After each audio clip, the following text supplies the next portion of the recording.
So we're looking at chapter 10 and child development.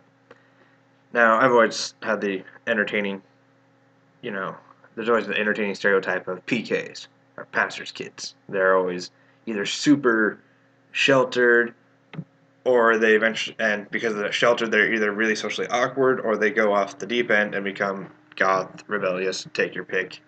Um, and there's a stereotype that they're never normal.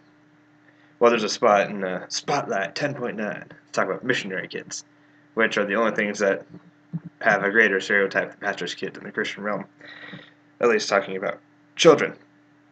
and well, here it's talking about how there's a stage in the child's development that as they grow up overseas, there's a possibility that they can feel alienated and maybe they even feel rejected by their parents because their parents are spending so much time doing mission work, and they try to send their kids off to schools in the culture that they're in, but the kids feel alienated because they're, I mean, maybe somewhat stereotype here, but they're the only white kid in a black school. Um, and so, I mean, the parents have to really focus on spending time with their kids to make them feel loved and not alienated and to have them not go off the deep end. It was saying a good portion of missionary kids become atheists because they're like, wait, the entire Bible talks about love and all this stuff.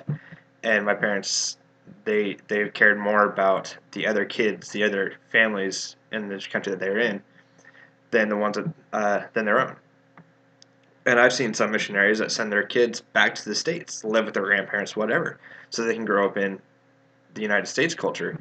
But I mean, that's still separating the mother and father from the child. I mean, there's so much development that happens from birth to 18 years old, and there's still, I mean, stuff that needs to happen after that. But in the childhood development, in the early stages, they really need to feel that maternal love, that connection with their mother.